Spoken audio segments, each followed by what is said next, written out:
Okay, students, now I am going to teach you the next theme, theme 11 of your chapter Rebels and the Raj, the revolt of 1857. So, you all are might be familiar with this topic, the revolt of 1857. In your earlier classes, you have studied about this lesson and you must have some idea about it.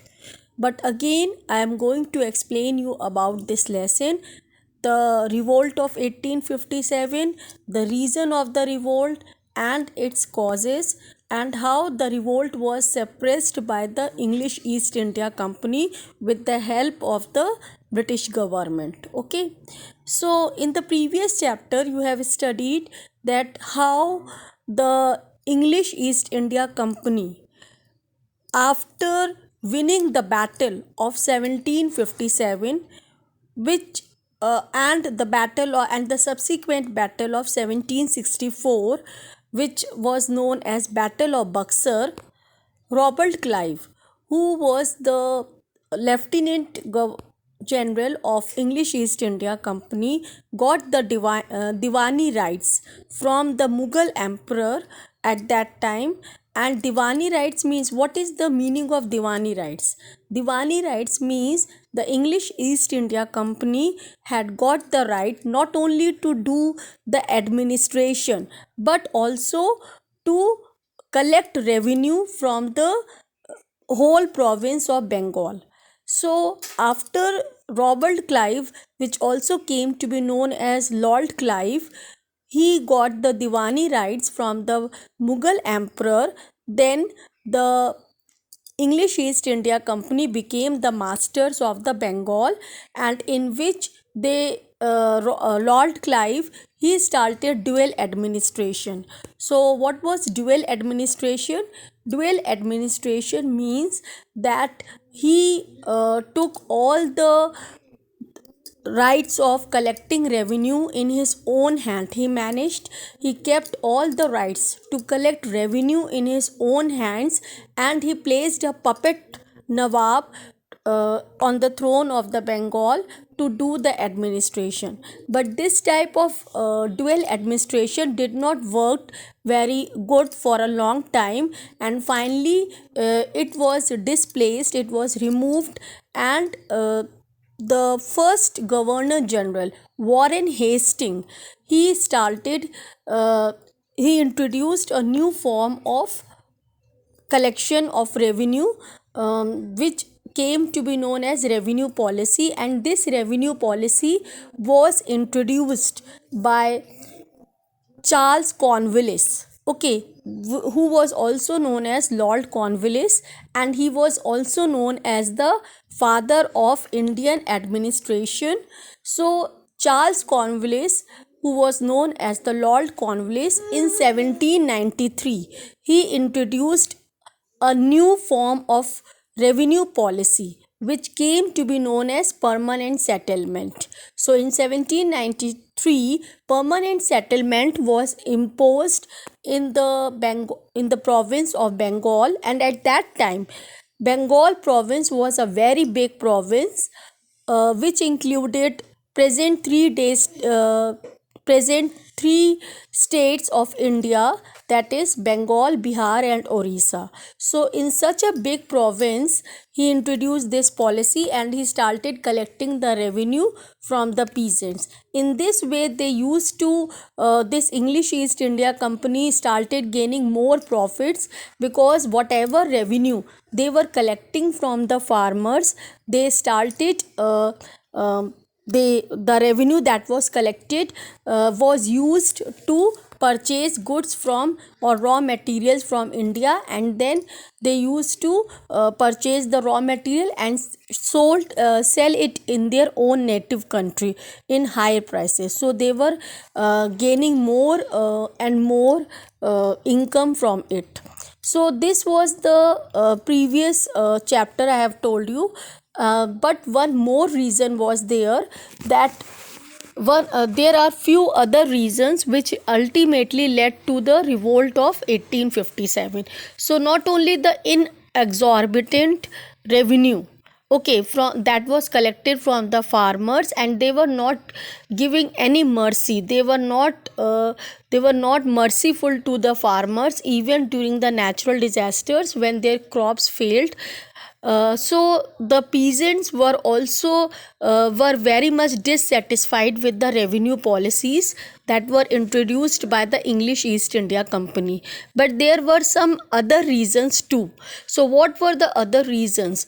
The other reasons were the annexation policies that was introduced by the English East India Company to annex the territories of the princes and the princely rulers. Okay, so what were the two annexation policies that were introduced? First was the subsidiary alliance, so and the other was the doctrine of lapse. So what was subsidiary alliance? Subsidiary alliance means that if any Indian ruler wants to get the support from the English East India Company or want to protect its province from the attack of the from the attack of outside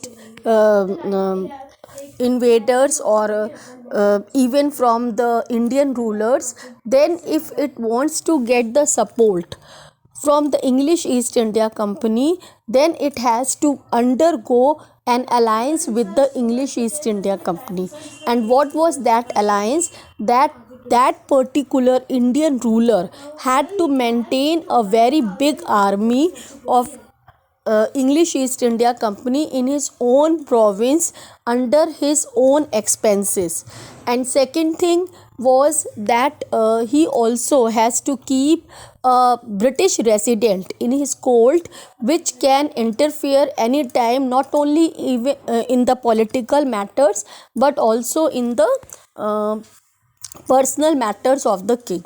Then third was, in case if that Indian rulers also makes an alliance with other Indian king or other European company, and then he has to take the permission of the English East India Company whether he can make a diplomatic alliance with any Indian ruler or with any other European companies, because at that time many European company beside English East India Company have entered in India, and they were trading with the Indians. And even some of the these European trading companies, they also have established their colony in some parts of India, like French and Portuguese and Dutch. They have also maintained some colonies in different parts of India. So for this, the Indian kings were very much afraid that their territory could also be annexed by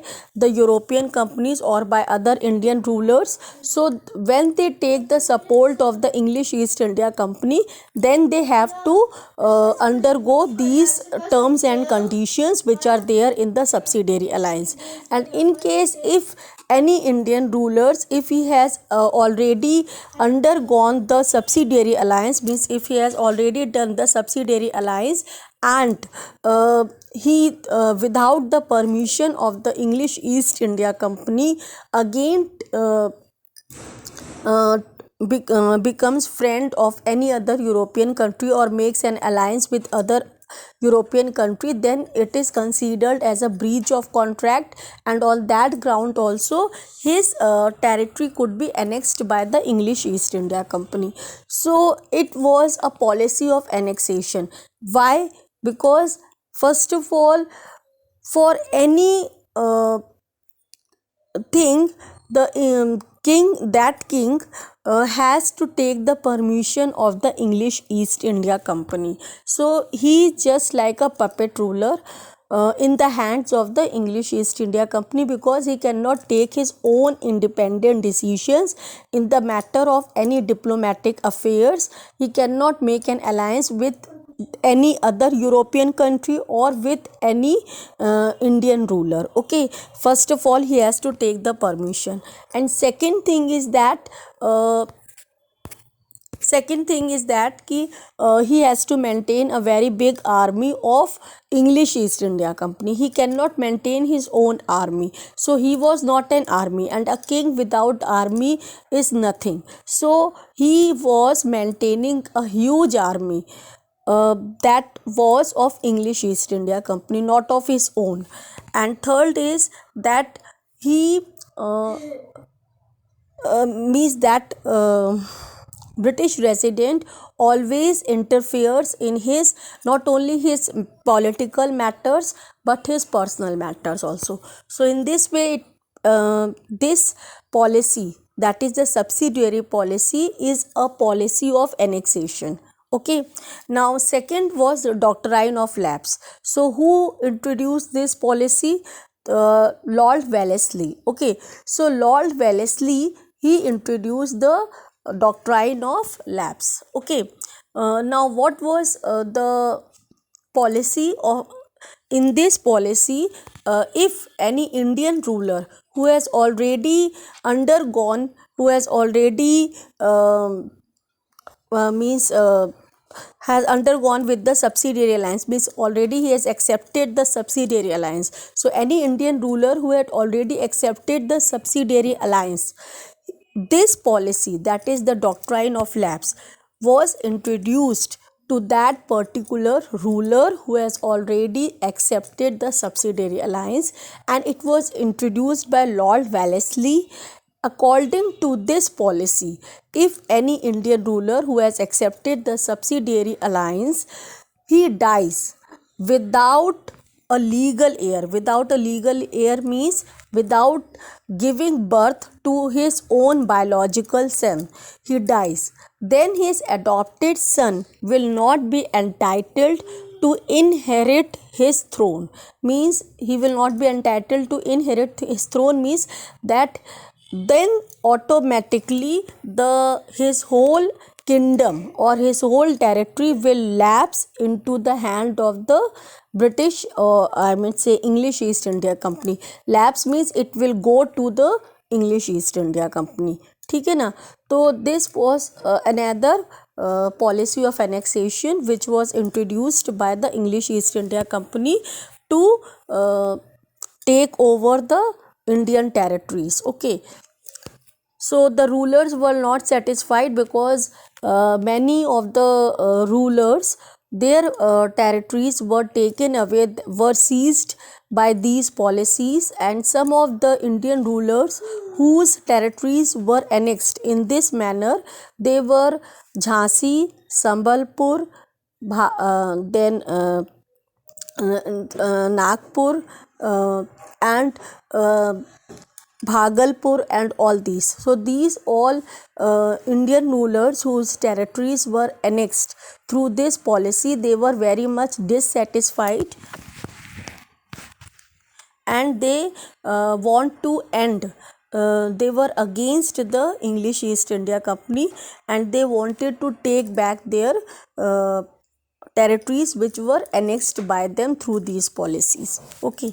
So like Rani Lakshmi Bai, her adopted son was also not entitled, and so she also wanted to take back his territory which was annexed through this policy. Now the third reason was then there were other reasons besides this political reason, like you can say so first of all we were discussing about the political reason. तो पहले political reason में हमने क्या बताया कि उनकी जो थी policies, उनकी नीतियाँ कुछ जो थी वो राज्य हड़पने की नीतियाँ थी. मैं इसको अब हिंदी में बताना चाहती हूँ. तो राज्य हड़पने की नीतियों में कौन सी नीतियाँ आती थी? दो नीतियाँ थी. सबसे पहले थी सब्सिडियरी अलायंस. ये सबसे बड़ी राज्य हड़पने की नीति थी जो कि इंग्लिश ईस्ट इंडिया कंपनी ने इंट्रोड्यूस करी थी, और इसके अंतर्गत कोई भी भारतीय राजा अगर इंग्लिश ईस्ट इंडिया कंपनी से संधि करता था तो इस आधार पर संधि करता था कि इसके बदले में इंग्लिश ईस्ट इंडिया कंपनी उसको बाहरी आक्रमण से, और जैसे कि उस समय बहुत सारी यूरोपियन कंपनीज जो थी भारत में आ गई थी, उनसे उनको सुरक्षा देगा, और साथ में ही जो और भारतीय राजा थे, क्योंकि उस समय ज़्यादातर जो भारत था वो छोटे छोटे राज्यों में बटा हुआ था और जिनके खुद के अपने राजा थे। तो ये राजाओं में आपस में किसी भी तरह की एकता नहीं थी और ये आपस में हमेशा लड़ते रहते थे अपने राज्य के विस्तार के लिए। ठीक है, तो इन राजाओं को हमेशा इस चीज़ का डर रहता था कि कहीं उनके राज्य के ऊपर कहीं से बाहर से आक्रमण ना हो जाए। तो इस संधि के तहत ये था कि अगर कोई भी भारतीय राजा इंग्लिश ईस्ट इंडिया कंपनी के साथ संधि करता है तो इसके बदले में इंग्लिश ईस्ट इंडिया कंपनी उसको बाहरी आक्रमण से सुरक्षा देगी, लेकिन इसके लिए कुछ नियम और शर्तें थी। तो नियम और शर्तें ये थीं कि पहले तो उसको इंग्लिश ईस्ट इंडिया कंपनी की इतनी बड़ी जो विशाल सेना थी उसको, उस राजा को अपने खर्चे पर अपने राज्य में उसको रखना पड़ता था और वो खुद की अपनी कोई सेना नहीं बना सकता था। पहला तो ये था। दूसरा ये था कि एक ब्रिटिश रेजिडेंट, यानी कि जो एक एम्बेसडर, जो British English east India company का जो ब्रिटिश रेजिडेंट था, वो उसके दरबार में हमेशा मौजूद रहता था और कभी भी उसके न केवल राजनैतिक मसले में बल्कि उसके व्यक्तिगत मसले में भी वो कभी भी इंटरफेयर कर सकता था, यानी हस्तक्षेप कर सकता था।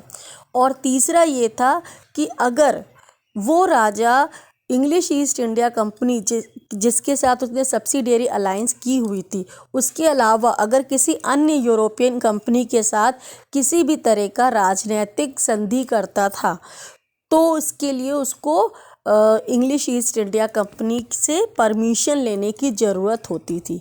अगर वो बिना बताए कर लेता था तो ये समझा जाता था कि उसने जो कॉन्ट्रैक्ट किया है वो तोड़ दिया है और इसके आधार पर उसका राज्य जो है उसको हड़पने का पूरा एक उनके पास आधार हो जाता था और वो उनके राज्य को हड़प लेते थे, और जिसको कि सब्सिडियरी अलायंस कहा जाता था। ठीक है, तो और साथ में उनके ऊपर बहुत सारे नए इस तरह के कानून जो है इंग्लिश ईस्ट इंडिया कंपनी के लोग लगा सकते थे, जिसमें कि उन्होंने और इसको और विस्तार करते हुए, राज हड़पने की नीति को और विस्तार करते हुए एक नया वो नीति भी लेकर आए जिसको कि डॉक्ट्राइन ऑफ लैप्स कहा जाता है।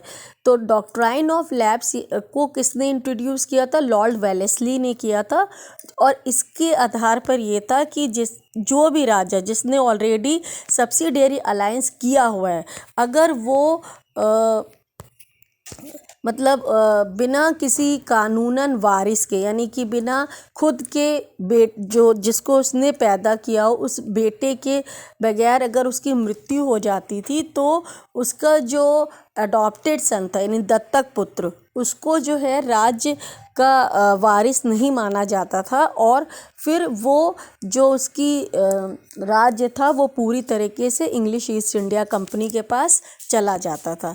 तो इसके आधार पर, इन दोनों नीतियों के आधार पर इंग्लिश ईस्ट इंडिया कंपनी ने कई सारे राज्यों को जो है उनको एनेक्स किया। एनेक्स मतलब उनको हड़पा और British English east India company में मिलाया, जिसमें कि ज़्यादातर राज्य थे जैसे कि झांसी, संबलपुर और इसके अलावा और भी अन्य राज्य भी थे। ठीक है ना। तो इसमें जिसमें कि रानी लक्ष्मीबाई जो थी उनको ये चीज़, उनका भी राज्य जो है, क्योंकि गंगाधर राव जो कि उनके पति थे, उन्होंने पहले ही सब्सिडियरी अलायंस जो है इंग्लिश ईस्ट इंडिया कंपनी के साथ की हुई थी। तो इसी आधार पर जब उनके खुद के पुत्र ना हुए तो उन्होंने जब एक दत्तक पुत्र मतलब उन्होंने अडॉप्ट किया, तो उनको ये राज्य नहीं दिया गया और उनका राज्य हड़प लिया गया। तो इसके लिए रानी लक्ष्मीबाई ने विद्रोह किया था, ठीक है ना, इंग्लिश ईस्ट इंडिया कंपनी के। और इन्होंने रिवोल्ट ऑफ 1857 में इनकी बहुत ही महत्वपूर्ण भूमिका थी। अब इसके अलावा भी और भी कई कारण थे जो राजनीतिक कारण थे। जैसे कि सेकंड ये था कि जो नवाब वाजिद अली शाह थे, जो कि नवाब थे कहाँ के, अवध के, ठीक है ना।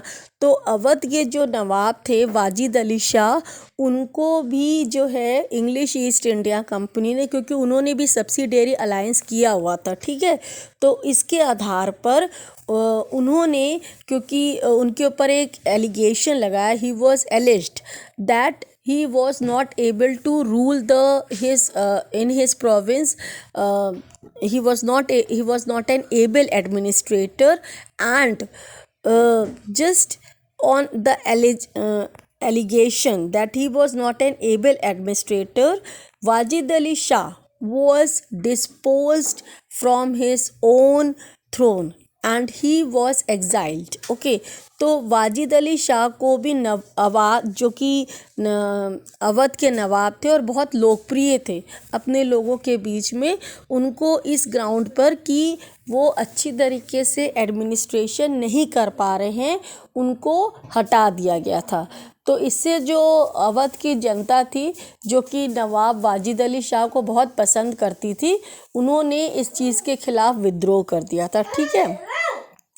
और तीसरी चीज़ ये थी कि जो नाना साहिब थे, तो नाना साहिब की के बारे में आप क्या जानते हैं कि नाना साहिब जो थे पेशवा बाजीराव सेकंड के दत्तक पुत्र थे। Means he was also an adopted son of Peshwa Bajirao second. And when the Maratha war came under the control, it was annexed, the Maharashtra came under the control, or it was annexed by the English East India Company. Then the Peshwas were the prime minister of the Marathas, and they were very prominent, they were holding very prominent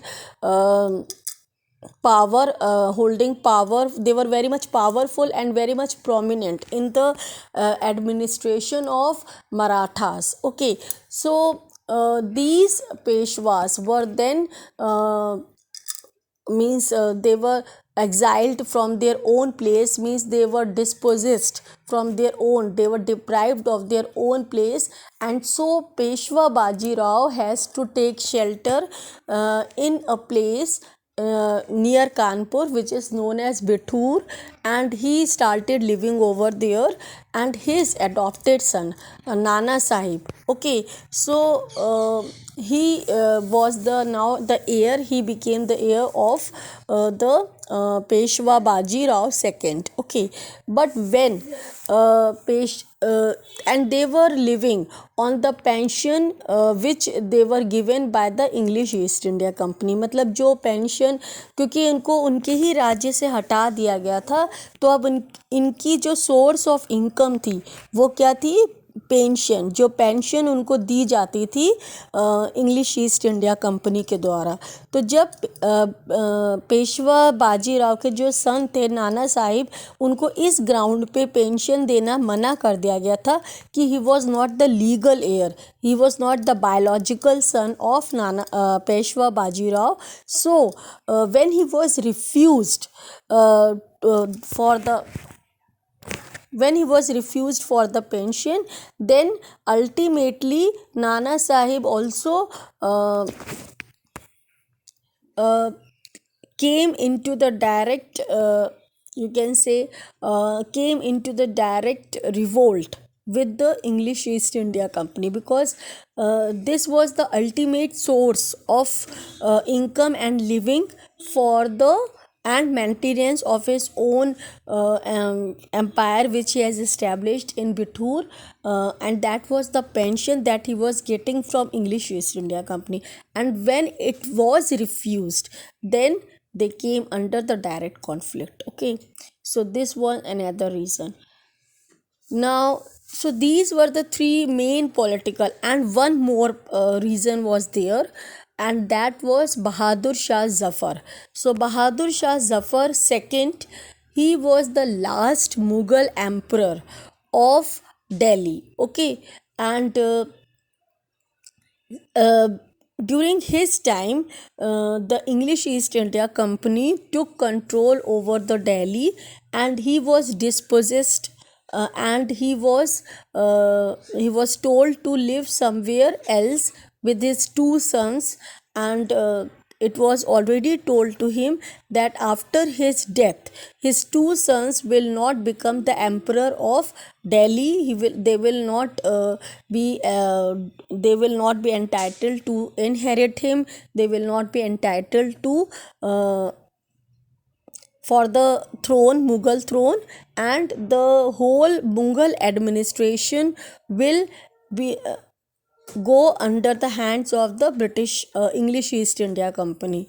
So during the time of the revolt of 1857, Bahadur Shah, along with his two sons, he was living a life of like a puppet ruler. He, because already his power has been taken away by the English East India Company, and he was just till the time he was living, he was just living a life of a puppet ruler. Okay, so these four were the reasons, political reasons, that was the cause of the revolt of 1857. So political reasons were, first of all, policy of annexation. Second was that the Wajid Ali Shah, he was dispossessed from his own territory on the grounds of allegation. Third, that Nana Sahib was refused the pension, and fourth was that Bahadur Shah Zafar was also dispossessed from his own Mughal empire, and his two sons were refused that they will not inherit him, they will not become the legal heir of the Mughal Empire, and the Mughal Empire will now be ended after the death of the Bahadur Shah Zafar, and the English East India Company rule will start. Okay, so these were the main cause of the dissatisfaction of the rulers with the English East India Company. Okay, now there were other reasons, and they were the economic reasons also. So this I will tell you in my next lecture. So today in this I have told you about the uh, cause of the revolt of 1857 and its previous, somewhat related to the previous history. Okay, so thank you students. I hope that you have understood whatever I have explained you.